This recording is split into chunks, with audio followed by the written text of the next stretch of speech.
course of discussing movies, the host will spoil lots. You've been warned.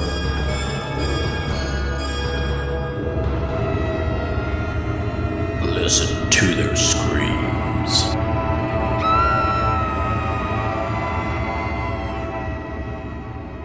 Greetings, ghouls and creeps, and welcome to Listen to Their Screams, a horror podcast that feels like you're chatting with friends. I am one of your friends, Dave. We're joined as always by our other friend, Ike. Ike, how are you? Hey, not doing too bad. Just, living the dream. Ceiling started leaking a little blood earlier, so that was a little weird. That is a little bit. We're going to talk about the movie Iron Lung in a little bit. Um, man, just it's disturbing. Just even the thought of some of that. There True. was definitely some disturbing parts in it that kind of got me crawling a little bit, but we'll talk about that in a little bit. Before we get to that, anybody that follows us on social media knows that we just recently announced that Ike and I, and Kayla and Monica, the entire Listen to the Screams family, will be attending Pensacon this year in Pensacola, Florida, as media guests. Now, that is from February 20th to 22nd. An unbelievable lineup of guests are going to be there. Not just horror related, but pretty much across any pop culture slice that you like. They're there. Huge event. Ike's talked about it in the past. This will be my first year attending, but this will be our first event as members of the media. So we're going to have lots of coverage leading up to the day of, and then the coming out of Pensacon. Lots of pictures, videos, maybe some live feeds, all kinds of good stuff. As we are going to be there, we're going to cover the event from the eyes of a horror fan. I'm super excited about this weekend in Pensacola. No, absolutely. I have been before, like you said, and like the last time I went, because I didn't go last year. I don't remember what happened last year, but I was just too busy to go. But I went the year before, and that was pretty great. We went and saw a panel with Skeet Ulrich and Matthew Lillard and Jamie Kennedy, and it was a really cool little meetup for the old Screamcast and whatnot. But no, I'm very excited this year. It's got a terrific lineup. First year we've ever gotten press passes, so I'm very excited to kind of go in that fashion versus just like a normal, just going to go. So it'll be interesting. It'll be fun. And unfortunately, Kayla does work that weekend, so it'll probably be Uh-oh. just you and I for at least one of the days. Kayla will probably come with us on Sunday though. Okay. So she'll definitely still go because she wants to go, and because they usually have food trucks and Mm-hmm. all that stuff. So it's a whole event. I mean, when you walk up, I mean, they got food trucks outside, they got all the signage and all kinds of cool stuff, and then it's really neat. And the only bad thing though is that it's in the Pensacola, what is it called? It's the Bay Center, Pensacola Bay Center. Yeah. And it's a really nice arena for like sports and stuff, but not a whole lot of room for like people to like be vendors and stuff. So that sucks a little bit, but they do fill out the space. I'll tell you that much. It is full to the brim. So I'm excited for you to see it. I think you're going to think it's really cool. Yeah, I will definitely. And it's always fun because I've been to a couple events on the press side in North Carolina. So it's always fun because it's a different thing, right? You're working a little, pretty much, or a little bit, but it's fun work, right? And it's going to be, of course, for us, all about the content. So Yes. we'll be filming lots of things, hopefully talking to some people. If you're going to be at that event, let us know. We would be more than happy to do a clip with you, take a picture with you, put you on our review and coverage of the show. If you're going to be there and you're going to be in a very cool costume, just watch out for us because we're coming for you. We're going to have our picture taken with anybody in a cool costume. That's one of my favorite parts of conventions is seeing the cosplayers. Oh yeah, absolutely.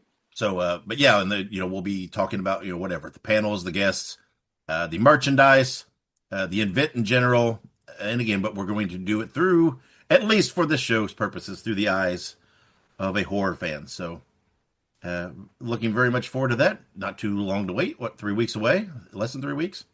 Yeah, I think the last weekend of November, I think, or not November, Hmm. February.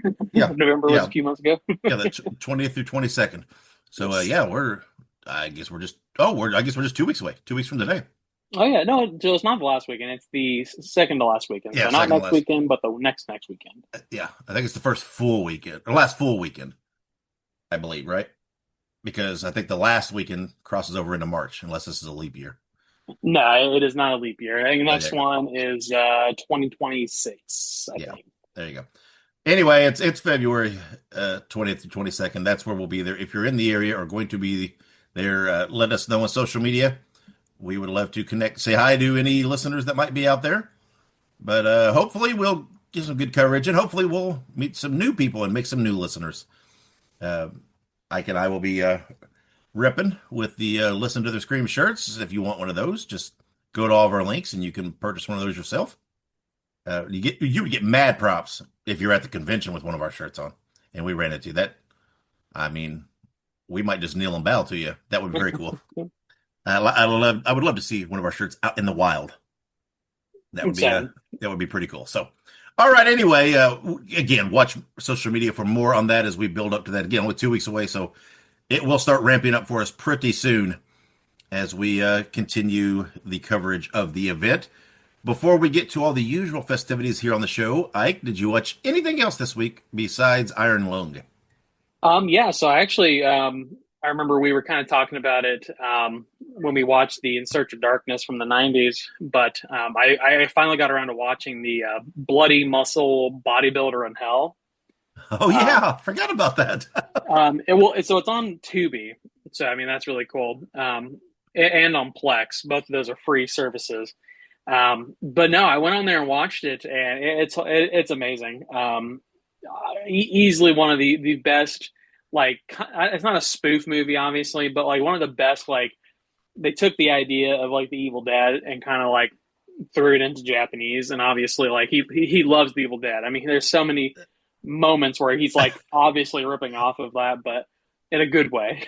Yeah, I mean, even so much as he says groovy, right, and everything. I mean, just down to quotes. Yep, Is that yeah, of he's like there's a part where and then he gets a shotgun, obviously, but course. he's like groovy, but like he doesn't say it like groovy. He obviously has like an accent, so it's like groovy, you know. Um, Does he use boomstick? Does he say boomstick? I don't think so. I was Oh, looking out for that one, but that one would have been pretty iconic. that's where he drew the line. Yeah, he's like But groovy's cool, but boomstick's a little too on the nose. yeah, I guess. But no, it was really good. It's only an hour and like 2 minutes, um, so it's kind of a short movie. I mean, all things considered, and Well, um, from the bits that they showed in that documentary, though, I feel like they pack a lot into that hour. they do, they do. It moves pretty quick, which isn't a bad thing. Yeah, Yeah, especially for the fact that it's all he basically made this by himself, essentially with like two other people. yeah. I mean, literally an hour movie given that context. I think it took him a long time to even get it put out. I mean, over 10 years. Yeah. But no, it was great. I would definitely recommend anybody who loves horror movies, B horror and like Japanese horror to watch it. Honestly, I will say this. I don't want to say that they did, but like the Jew on the Grudge came out after this movie, and honestly, they took some stuff from this movie. They had to have. Mm. I don't know if someone somewhere was saw this movie or heard about this movie, but there's a lot of similarities in The Grudge, which came out late '90s when this was made '95. So I'm not sure how that works, but yeah, no, it's interesting. Intriguing. Let's see. Did I watch anything? Yeah, I did. I watched, rewatched Strangers and Strangers Chapter 2 in Oh, I did too. preparation for our, for our next episode, which we'll touch on that in a bit. But otherwise, I don't think I watched anything. Not that I can remember. Not horror related, at least. So, okay, then. Yeah. We were going to play Stump the co-host this week, but given that we're kind of a day behind, we're running a little behind, having to work us in the schedule. We're gonna push Stump the co-host to the next episode. So that just leaves us with taking a break, and when we come back, we will have news, anniversaries, and all that. So stick around. Make sure you subscribe to listen to their screams on your favorite podcast platform. Also, make sure you look us up on social media. We're on Facebook, Twitter, Instagram, Letterboxd, TikTok, and Slasher. All you have to do is look up Listen to Screams. That is Listen, the number 2 in Screams, and you can find us there. Also, make sure you go and buy yourself a Listen to Their Screams t-shirt. You can find all of our shirts at tinyurl.com/Screams Shirts.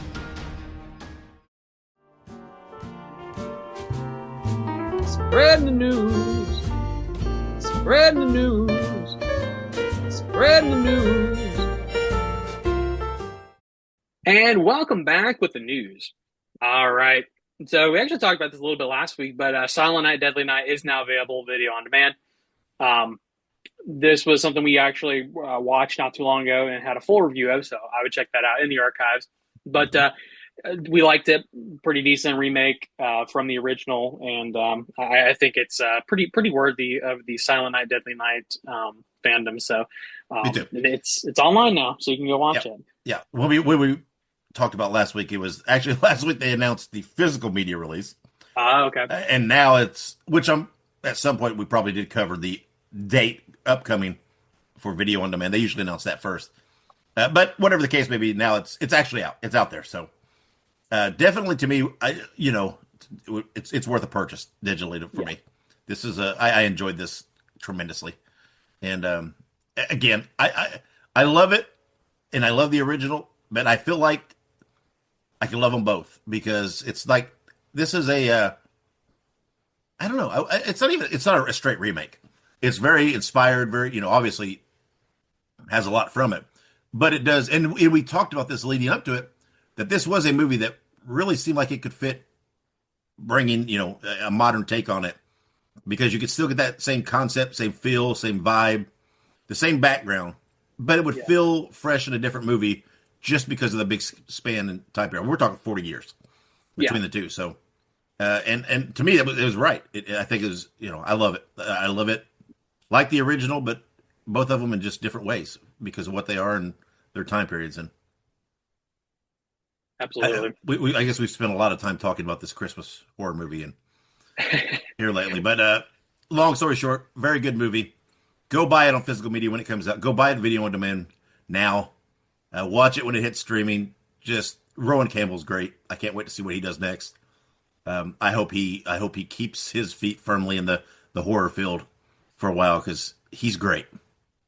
No, absolutely, 100%. And like you said, I really hope that they do because, man, just he's really good at it. And same thing with Ruby Modine. I think Ruby Modine is fantastic at it. So definitely hope that they all keep their feet firmly planted in the proverbial sand of horror. So. That's right. We don't want to share them. Nope, not at all. So very good. We got them first. We saw them first. So I don't know about first, but Rowan Campbell always cracks me up every time that episode that he's in is Supernatural. Yeah, he cracks me because there's this part where he runs down the hall and then cuts left down another hall. I don't know what it is. It He's very good at that subtle comedic physical comedy in those spots. His mannerisms. I love. He's it's so funny. It makes me laugh every time, and I've seen it 30 times. Just that scene of him running. I don't know what it is. I have a thing for people that run funny, though. I was gonna say it's like I think that's how it is for me with Norman Reedus when he runs in The Walking Dead. Yeah, because he's got this weird hunched over shamble. Yeah. Anybody that runs weird in a TV show or movie, it makes me chuckle. I don't know what that is. I always pick it up anyway. Weird tangent there. So, okay, let's move on. It happens. But in other news that is not Christmas related, A24 is reportedly developing a new Texas Chainsaw Massacre movie and TV series. So I know we reported on this a while ago that A24 was in the process of obtaining the IP. And I think it's official now that they have the IP. So I think it's really at this point, they're just in the preliminary stages of actually putting pen to paper and getting something taken care of. But absolutely, I think it's great that somebody has the rights to this again. I think the last time we got a movie was during COVID. They did the Texas Chainsaw movie on Netflix, which was good. It was good, but I think that obviously it was made for streaming. So I would love to see them go full bore, get a good prequel series, because I know that's where they're going to go with it. A24 is notorious for sort of wanting to go that route. Um, so I would venture to guess we're probably going to get like a prequel series that kind of shows how Bubba and all the characters come to be. And then we'll probably eventually get a full-fledged Texas Chainsaw movie, or vice versa, get the movie first and get the prequel series next. But Well, I mean, I think their efforts are behind the series first. I think there's already starting to be production names attached to it, producer names and everything. So I think the plan is for the series first. That's what their efforts are now. But they have said, yeah, there will be another movie. It's on the table in the future. We have talked about these franchises, how well they will work for series, how it's worked for a few other. Texas Chainsaw Massacre will so perfectly work for a series format, yes, and it will so perfectly work for a prequel. I mean, there's so much you can do there because when you watch the original movie or the second, even because I love the second, I have that guilty pleasure for that second one. But when you watch those, these characters are fully formed. They're there, right? yeah, You don't really get backstory. I mean, you kind of get the gist of, you know, they're messed up. There's some things happening in this family. But whatever the case may be, I think they say something about the series will show because apparently their family was very predominant in that area, right? And I think yeah. they do mention that in some of the movies, and that's it's going to explore that and stuff, and I think it'll work great. This is, I think, a franchise just perfectly set up for a prequel TV series kind of thing, and it doesn't matter to me though. If it's Texas Chainsaw, I'm going to eat it up no matter what it is. Oh, absolutely. I was going to say, I know for a fact that I like it. And like you said, in the prior movies, they do mention that um, what's their name, their last name? It's the crud. I always forget their last name. It's like, Yeah, what the hell is it? Why can I not think of that? oh man, it'll come to the Sawyer family. Oh yeah, The Sawyer family, they do mention that in prior, like, years prior to like the depression. It wasn't a depression, but it was something similar, right? The hmm area went through like economic hardship. yeah, But no, yeah, they do say that, hey, like, we, for lack of a better phrase, we used to be like the hot shit around here. We used to be at the top of the totem pole, but obviously, over time and with the depression and economic hardship, the meat plant closing or whatever backstory they give them, right? yeah, They're now in turbulent times. So, eating people, right. obviously turbulent times.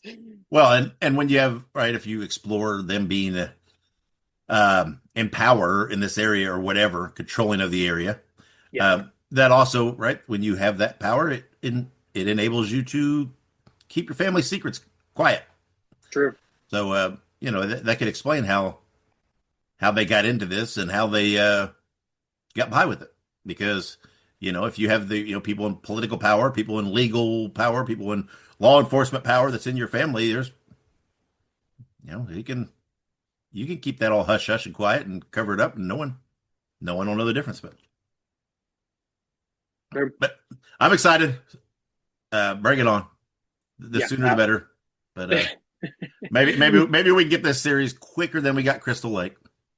I was Uh, going to say, I think A24 has definitely a little more, what do they call, firepower in terms I of hope. turnaround. So, Well, uh, they're supposedly done filming Crystal Lake, and we still don't know a date when it's coming out. It boggles that's my insane. mind that I don't know what are they going to do? Have it completely done and just sometime, hey, surprise, it's coming next week. I don't understand because you would think they'd want to market the hell out of this by releasing. I don't know. I'm hoping they've got an idea in mind for it. I know this is a side tangent, but hopefully they got something in mind, and this is just not a new problem in this whole thing. But I don't know. Sure. I'm very anxious for Crystal Lake. No, me too. I think part of the anxiety for that is that, like, we've waited for so long, and like it feels like at any moment they're just going to tear it away from us.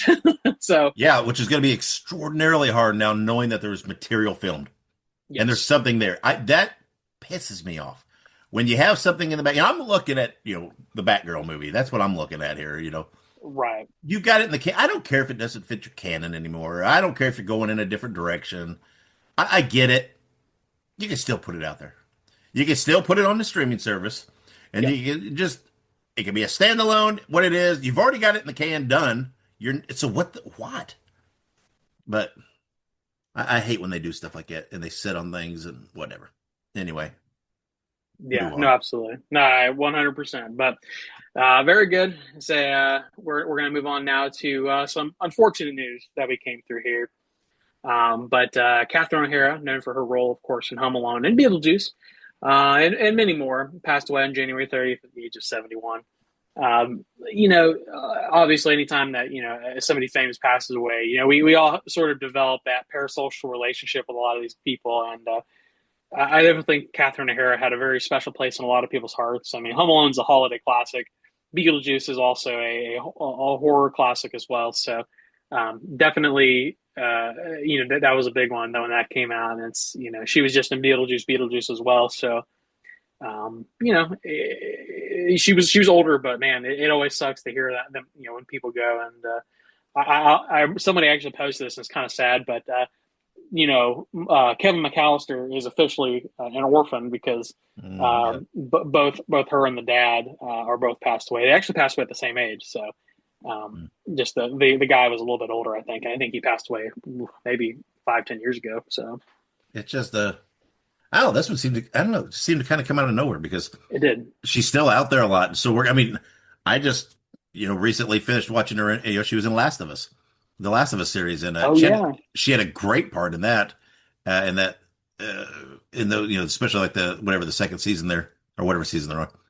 Um, yeah, and and she's done a lot of TV and stuff here lately, and known for Schitt's Creek and all that stuff too, along these. But it's just, I don't know. It's like it's not like she, some actors have to step away from acting and you don't hear about them for a while, and then when it comes out, it's like, oh yeah, she was still out there working a lot and stuff, and just I don't know. It really takes you back, especially like when you're literally watching their work still and new stuff and still enjoying what they're doing, and it's I don't know. It sucks, but she left us a hell of a body of work to enjoy.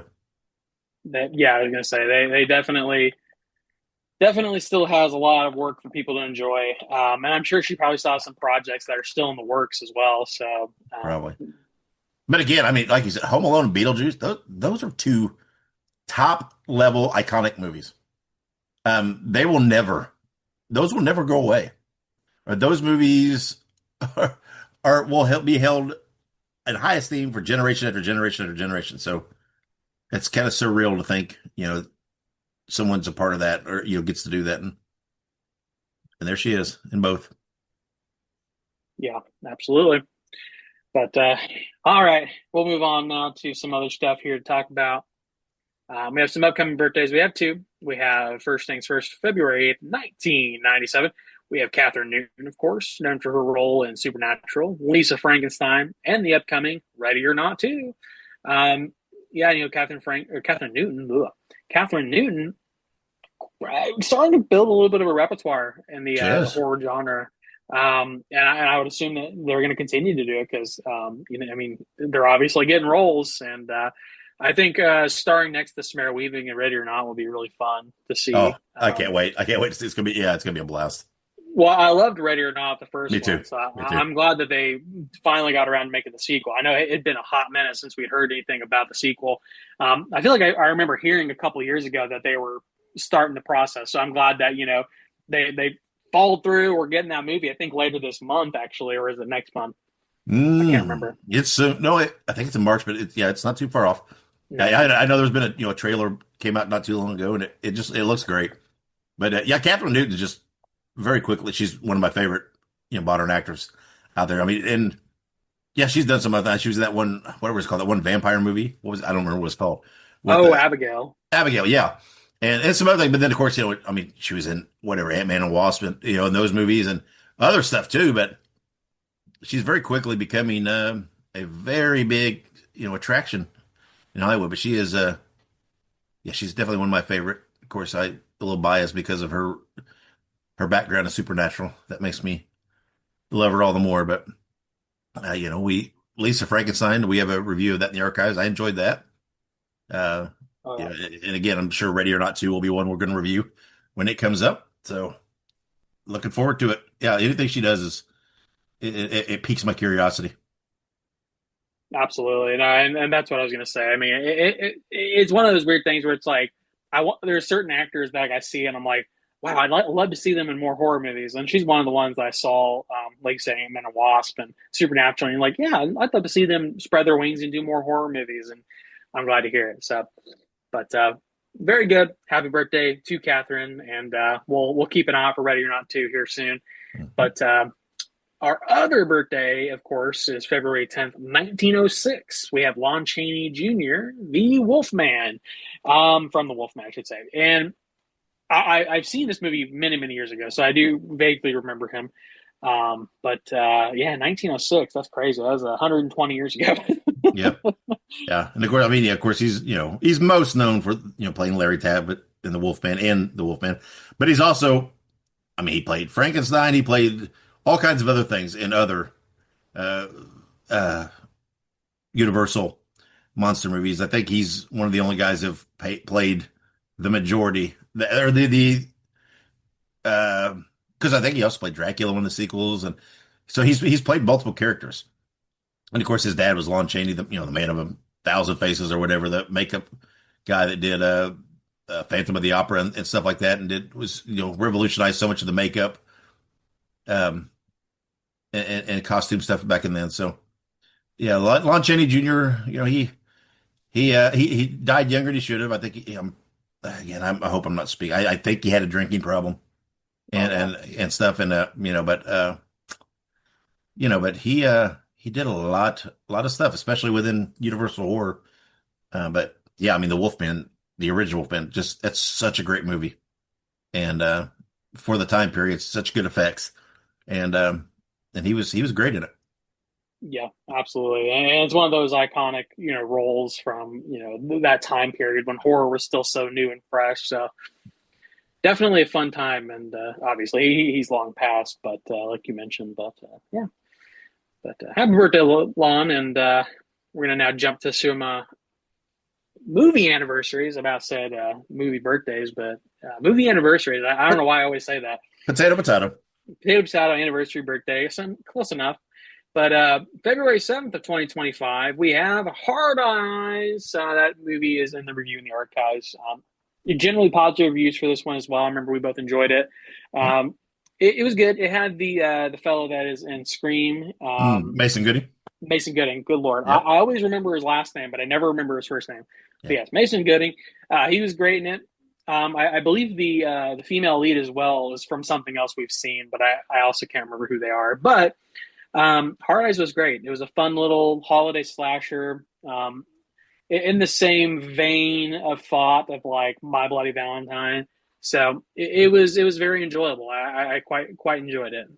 Yeah, and I believe they've recently announced that there will be a sequel, Yeah, and I heard that.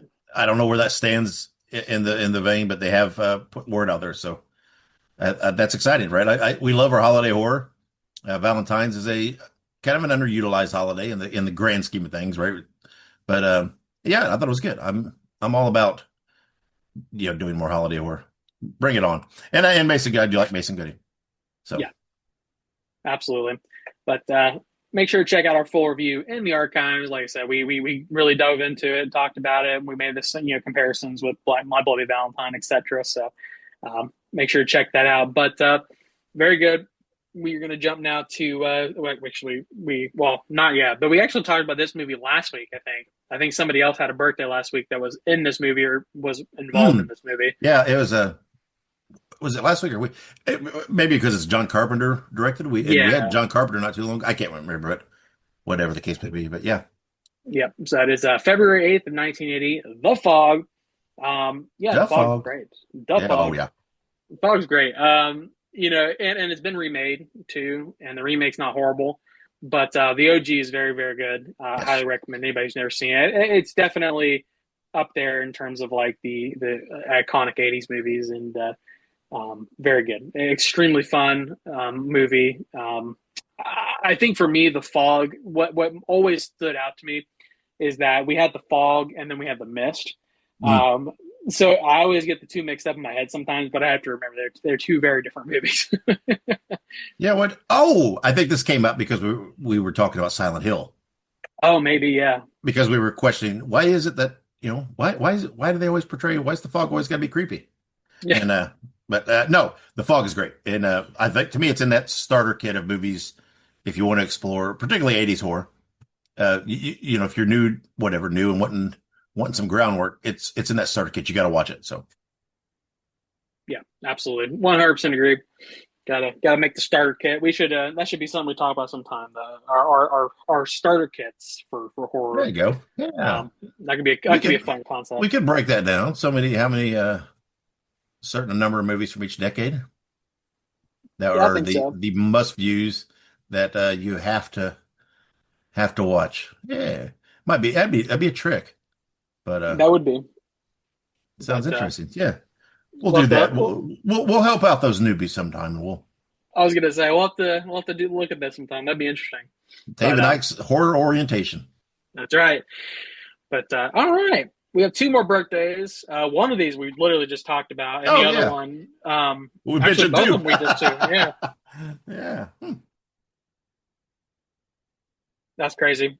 So February 9th, 2024, we have Lisa Frankenstein, which we just talked about 5 minutes ago with Catherine Newton.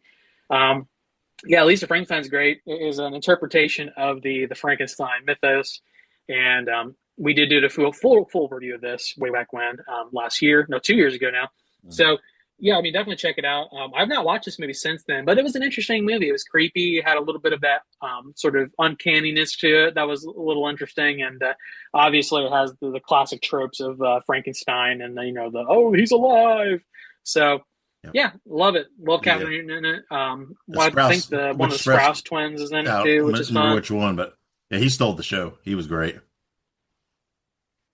But Yeah, yeah, love this he really movie. was. He did a really good job. Yeah, we just talked about it just a second ago. Love this movie. Full review in the archives. Don't really need to say much more right now. No. So I don't need to get too far deep into that. But our last movie anniversary is February 11th of 1981. The OG, My Bloody Valentine. My Bloody Valentine had to walk before Hard Eyes could run, and Okay, there you go. that's came off the top of my head. I don't know where that came from, but no, I mean it's true though. I mean, you have to think if it were not for the original, Valentine's Day themed horror movie, we would not have the classic that we have now. So And very good. yeah, we just talked about the starter kit or however we were putting it of certain movie. I think there would be an argument to be made for My Bloody Valentine being considered for one of those that from the '80s that you got to watch. It's so good. No, absolutely. I 100% agree. The 80s were a fun time. So, I mean, you have all these great movies that That's were right. released, and Halloween horror is also super popular. And so, obviously, this is up there for us. So, but very good. All right, let's see here. We have that's it for our anniversaries and whatnot. So, we will now jump to our upcoming releases. We talked about it just a smidge, but The Strangers Chapter 3 comes to theaters on February 6th. And it is described as, in the series' most brutal chapter, Maya collides with the masked killers and finds the only way out of a nightmare is in. And we will be reviewing this movie next episode. It's very interesting because we talked about The Strangers a lot. Strangers Chapter 1 was sort of the required precursor movie to kind of get everybody introduced into the already existing sort of lore of the Strangers universe. The Strangers Chapter 2 was sort of the, again, also required bridging point to kind of get them from that first film to where they wanted to ultimately be, which I do think is Chapter 3. I think Chapter 3 is going to be good and fun, and it's going to be exciting, but I'm very curious how they're going to play it out. Who are the killers? We know one of the killers, but we don't know who the other two are. And are there more? But like you said in our little description here, The only way out is in. And the trailer for 3, it is shown that Maya is joining forces of some sort with the killers. To what degree or to what ends that agreement is to be seen. But yeah, I'm very curious to see where this movie goes. I'm just very, very, very curious. Yeah, me too. I liked both the new ones. Like you said, the first one I liked, but it's kind of, you had to make it to reestablish. Second one was great. I think they really took the foundation and ran with it. Yeah, And so yeah, it makes me very excited to see what they do next. And I was very nervous about how do you add to a movie, expand upon a movie where the best part of it is the not knowing, right? The unknown, the quote unquote the strangers, that part of it. And so far they've done well. And even though they've given us some looks behind, the killer when the killer is and everything else, it's not overdoing it so much that it's not really humanizing them. It's actually yeah. showing that how evil they are so far. So yeah, I'm excited to see what they do in chapter 3. Very much looking for. Monica and I already have our ticket spot for this weekend to go see it. She's excited. She loves the Stranger movies, and yeah, I'm psyched. I'm pumped. Cannot Yeah. wait. Can't wait to watch it. Can't wait to talk about it. No, absolutely same. So, but we'll get back to you guys when we get that reviewed, and we'll let you know. But our last upcoming release is Minnie Mouse is getting the public domain horror treatment. Minnie's Midnight Massacre is coming on February 24th and is described as after being trapped for 2 decades in a mouse-infested storm shelter following a cruel bullying prank, a now full-grown Minnie is finally unleashed. I like the premise. It kind of gives that very curious vibe to it. So I'm very interested to see where they go with that. But yeah, I'm always down for some public domain horror. Mm-hmm. But public domain horror is a mixed bag sometimes. So it's Yes. kind of like a 50-50 on whether or not this is going to be one of those like weird ones where it's like, okay, where the hell did they get this idea? Or if it's going to be one of those that falls in line with like Winnie the Pooh, Blood and Honey, So we'll see. We'll see how this goes. But I'm excited. Yeah, and this one I like because if by the description, which is it's not much, you get the vibe that this is just going to be a fucked up person. Yeah, and I like that part, right? I mean, literally, you have if you mouse infested storm shelter, that right there is terrifying alone. And 2 decades that you think about, just think about. I mean, you probably is this weird dichotomy of you become friends with the rats or the mice because they're the only thing there, but if you're there 2 decades, I mean, you're probably gonna have to eat those things too. yeah, So it's this weird. I don't know that. I mean, it is very twisted. I like that. It doesn't need to be overly convoluted, right? Just that will fuck someone up, and it makes sense that they would come out of there and put on a mouse mask and want to kill people. So yeah, I hope it's just. I really just hope it's just a fun, pretty basic, simple slasher.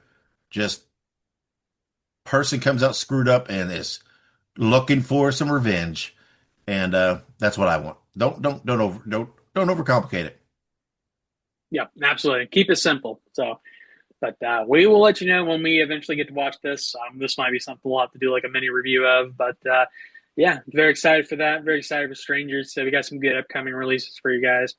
But we're going to take a quick break, and when we come back, we will have our official review of Iron Lung. Hey, Bruiser buddies, I want you to listen to Wrestling Nostalgia with Dave Dynasty.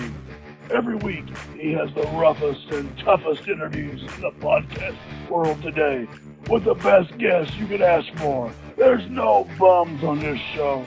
Let Dave Dynasty be your podcasting tag team partner and listen to Wrestling Nostalgia while drinking beer, smoking cigars, and busting heads.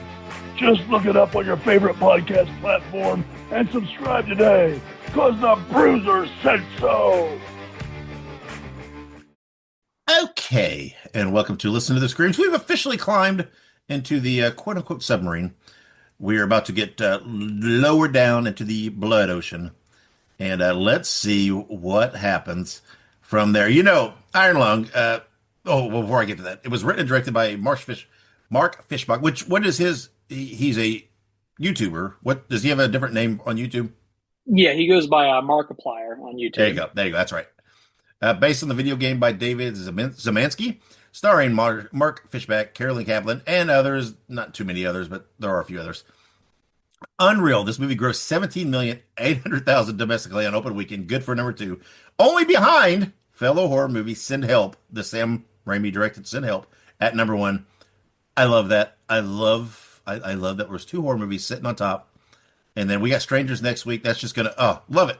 Let's just freaking just rack up that top 10. Yeah. And I watched this movie and I came out of it and my initial thought was I didn't like it. Right. And you and I went and watched it together. I know I razzed you and said, "Oh, it was horrible." That there wasn't a lot of truth. It wasn't horrible. I didn't, I was just being overly dramatic in this Right. stupid ass fucking way. Um, Number one, regardless of anything else, this movie and the practical effects just were unbelievable and made me uncomfortable in the way it should. Not saying in a bad way, but in the way that it Right. should make you uncomfortable. The amount, I don't think it's obviously given anything else because it's all the amount of blood in this movie is unreal, and the way they built it's almost like the blood and the blood ocean quote unquote, is a character in the movie, and the way it builds to more and more and more, and it was wild. I'll give him credit, man. He did a great job. Not being an actual actor per se, a traditional actor, he did a great job, and I think that's all the testament to the passion for the project and the title. This game, he loved this game. He's been trying to make this one. Obviously, right, that passion came through in a great way. The movie had a lot of, it had a lot of stuff, right? A lot of character development things, and where there was a lot of conflicts and people, kind of redeeming themselves, and people in positions of quote unquote following orders that are supposed to be following orders, but then were conflicted by said orders and blindly following. But I maybe I'm thinking about it wrong too. I don't know. To me, there was a lot of religious connotations in this movie too. Yes. So and that's not bad. That's not bad, right? A bad thing. That's I enjoy that part. Um, Sometimes if you have no background with it at first watch, you maybe do come out of it in the immediate feeling a little confused, a little bit about what's happening. I have discovered after giving it some time and stewing on it a little bit, things make a little more sense. This is actually a movie that I really want to see again now, to see on a second viewing if I feel like this is one of those movies you can't just watch once. Um, and, I mean, unless you have a huge background with this and absolutely know what's going on. If you're coming into this blind like I was, I feel like you have to see it at least a second time to fully absorb. But the movie was definitely creepy. Just this thing played on all my worst fears. You, my ass would not have been in this thing. If I was in his position, I'd be like, yeah, just leave me in my cell. I don't care. Whatever. The cell would have been bad enough for me, with my claustrophobia. But no, you ain't putting me in this thing. I got uneasy just watching this thing and knowing he was welded in there with no like easy way in or out, I was feeling very confined just watching this thing. Much less when the perils with well, some of the unknown things in the blood ocean, and then some of the perils with just the blood ocean itself made it Right. even worse. And oh, there was some unsettling parts for me, and I think will be unsettling for other people. I think the character itself. I don't even know what his character. What was it? Vincent? Was it Vincent? I can't remember his name now. What was his name? I don't Oh know. crap. Whatever his name was. I think he had a great arc in this, right? A great. We'll call it a redemption arc, but it's not really in a true fashion because I don't want to give anything away, but I don't feel like he really needed to be redeemed. And per se, it was misunderstood. You know what I mean? But he felt he needed to. But anyway, I think it was definitely kind of a redemption arc, and it's hard to put the needs of others or the needs of many ahead of yourself. when that, if most of us don't get put in that position. It's a weird position, I would guess, to be in, and he's put in a position like that, and he does the right thing, and Yeah. I like it. But yeah, I thought it was, again, I didn't know coming out of it. Part of it might have been because I really wasn't comfortable with a lot of the scenes in it because it really struck nerves with me. And but yeah, I think it was it was I liked it. I enjoyed it, and again, I'm looking forward to watching it again. The movie didn't run too long where it lost you. Um, I don't think it's one of those movies you have to know the background of in retrospect per se because you don't. But I'm a guess it would help maybe a little bit understanding on the first watch through. But I don't know. I'm kind of rambling here because again, it was one of those movies that took me on a roller coaster ride. Not only the movie itself, but just then the after effect of did I like it? Did I not like it? How much did I like it? It it was a wild journey. It made me feel all sorts of stuff, which is good. That's what a movie should do. So I'll shut up for a while. Ike, tell us what you thought of Iron Lung. Yeah, absolutely. So for me, I think the big thing is that going into this, like I had a pretty good like base of like understanding in terms of like, sorry, my cat's going crazy. So if you hear her meowing, it's because she's She, going nuts. she apparently has very strong feelings about Iron Lung. Apparently, I don't know if she loved it or hated it, but no. So I had a pretty good like knowledge of the game series because I'd watched a lot of it.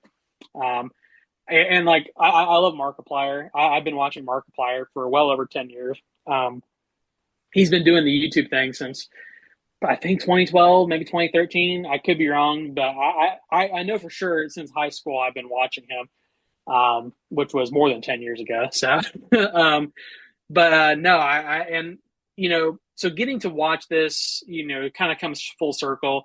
And a little fun fact, and I was talking to our mutual friend who he goes by Salsa Shark.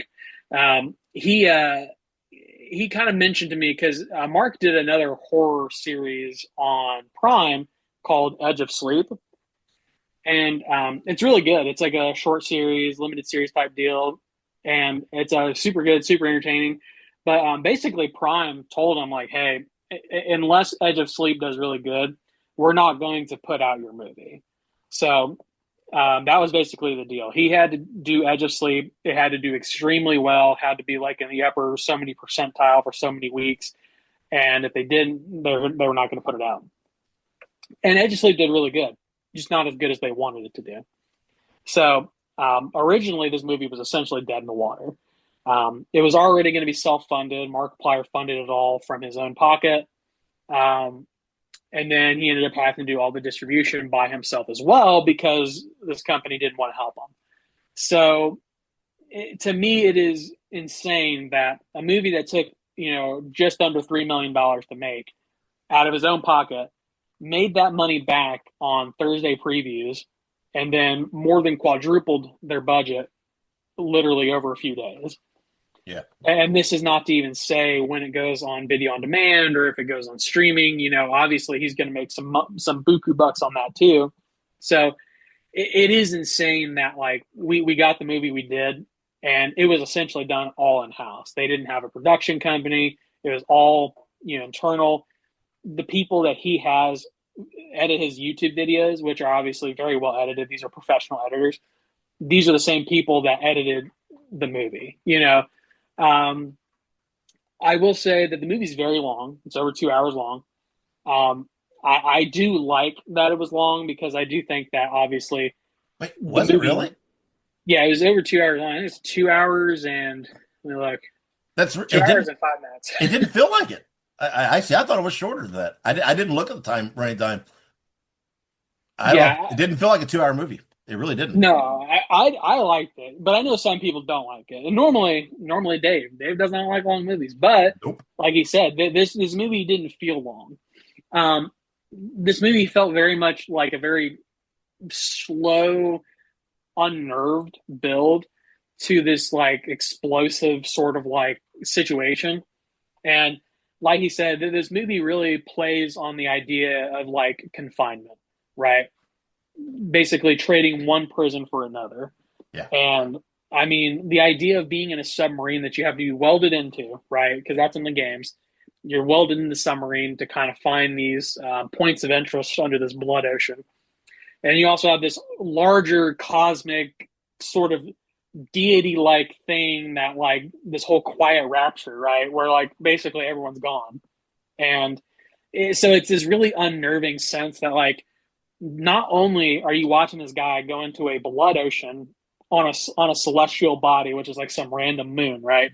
Mm-hmm. Not only are you seeing that, but he's welded into this thing. These are some of the only people left in existence, right? Like there's only a few hundred people left, if that. So it's this really weird, like, daunting feeling that not only are we watching someone essentially be put into their personal coffin, but we're also watching one of the last human beings in the universe be put into their coffin. So it's an insane, insane concept. The game it is weird because for people who've never watched the game or played the game almost has no story to it. It was a very quickly made game that lore was added into it after the fact. There was literally an update to the game that added some story beats. But essentially, this game started out with no story. And even with the updates, there still is very little story. So Mark took this concept that was essentially nothing and turned it into this, like, largely expanded idea, which is also crazy. But it's also great that the game creator was in on it. You know what I mean? A lot of game creators possibly wouldn't want to do that, but he was all in. He was in the movie. I think he had a cameo of some sort. But I mean, outside of my personal love for Markiplier, my personal love for the game and everything else, the movie was just fun, and it had a lot of great elements to it. The acting was fun. It was very, very, very close set. There was only so many people in it, right? Mostly just Mark. Um, but it was very weird. It was a very full circle moment to see, like, hey, he's never made a movie before. This is his first ever movie, and it exploded like this. Um, my one drawback is I do think that it would have helped to have, like, a professional editor maybe take a look at the film and sort of neaten some things up. Some of the audio mixing was a little wonky at parts, which again can definitely be explained by the fact that this was done all in house. This wasn't sent somewhere to do it professionally. Specifically, there were times where Mark's voice was really quiet and the sound effects were really loud, so it's kind of hard to hear him. But other than that, the movie was great. I had no complaints, and that's really just logistic stuff, right? That's stuff that can be easily fixed in post production once they've taken it out of the theaters and they get it ready for streaming or ready for a physical media release or whatever. That's stuff that can be fixed. It's not unfixable. So that's my only hiccup with it. But really, at the end of the day, it's not even that deep. Just something I noticed. But no, I'll stop rambling now. But no, I loved it. Fantastic. 10 out of 10. I can't wait to watch it again for sure. Yeah. And I believe I saw that. I don't think it's been announced. I don't think he has a physical media or streaming deals in place yet. Yeah, I don't think so. So he he's now in this unique position of independently making this film, scraping to get a release, got a release, knocked it out of the park, made a shit ton of money, and now all of a sudden, this is very Terrifier like. Now there's a lot of power in his court because people are going to want it now. And so yeah, that's very, very cool. And I imagine a physical release. Some of the special features that could be on that. But all right then. Let's rate this thing again. I liked it. I'm not gonna go too overboard in my rating again because I do agree with your editing things. Right, I did notice some of that. I remember some of that, and there were a couple. It's not major, but there were a couple cuts that were didn't feel felt a little off here and there, and it just I think you're right. It needed someone with some experience, not to necessarily do the work per se, but to give it over and maybe just polish it up a little, and and smooth out, and but it is what it is. Maybe that'll happen. Maybe we'll get it cleaned up. I don't know. But anyway, so I think I would give it again. I did enjoy it, but I think I'm gonna give it 3.5. out of 5. Not gonna get too crazy with my rating, but it was definitely a movie that I'm looking forward to seeing again. And I think everybody should go see it. So 3.5 out of 5 for me. Ike, what are you giving it? Yeah, I knew going into this I was going to be biased, and I was thinking to myself, how do I not be biased? But I said, fuck it, I don't care. I'm going to be biased. This gets a 4.5 out of 5 out of for me.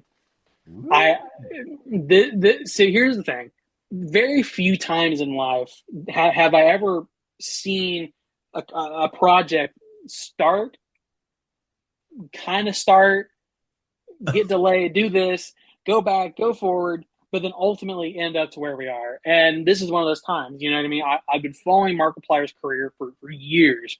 I have seen this game be played numerous times by different people on YouTube and over the internet. And it is so satisfying to see something like this happen, especially when we live in a world that almost I hate to say it, but 99% of the time, movies like this don't get made, you know? Most of the time, movies like this do not get made. Or if they get made, they get thrown into some random production company who wants to do whatever the hell it is that they want to do. They don't want to actually do, they don't want to do right by the creators. They just want to make money. But this is one of those few times where something that would have never gotten made 15 years ago got made because this guy had a passion for it. He wanted to make it. He knew he could do it. So I got to give it a 4.5 out of 5 purely for the effort that was put into this alone. All right. Well, you go. It's your opinion. You're entitled to it. That's right. So definitely a must-see movie. I know we've got a lot ahead of the road for the year, but I venture to guess when we discuss, top movies of the year, this will at least be in that discussion. Oh yeah. I don't, whether it makes it or not, we'll see. Because again, we've got a lot of big movies coming out. But there you have it. Again, like we said earlier, next episode we'll be reviewing the movie The Strangers, Chapter 3. We would like to say thank you to our wives. I started to say all of our wives. All of our wives. No, we would like to say thank you to our wives and then all of the listeners and followers for your support and everything you do. It's thanks for that support. Thanks for that encouragement and everything else. Due to that, that's why we are going to get to go to Pensacon and cover the event. So we are excited about that. And thank you guys for helping us get to this as we climb the ladder and continue to grow. Be sure to subscribe to us on social media, especially now, like we said, when you're going to see the build up and the coverage of the event coming up. There's going to be lots of content coming to our social media. We're on pretty much any platform. Just search for Listen to Their Screams or the handle Listen, the number 2, and Screams. Before we close this out, anything you want to add? Oh man. I was gonna say, speaking of video game movies, we kind of saw a trailer for it, but there's another movie based off coming out called Mortuary Assistant. Looks which great. Is it looks good. Honestly, again, this is pretty similar to Iron Lung in terms of iconicness on the internet. The Mortuary Assistant is really interesting. It's a pretty intricate video game that for the technology and for how they made it, it's honestly really cool. But I'm very excited to see the end result of that. And I think that I want to say it comes out at the end of this month too, or beginning of next, or something like that. But yeah, I'm excited for that one too. There were some good trailers. And, yeah. It was very good. So all right then, there you go. Like we said, lots of great horror coming this year. We say it every year, but every year just seems to get a little better. And hey, we get to go around and brag.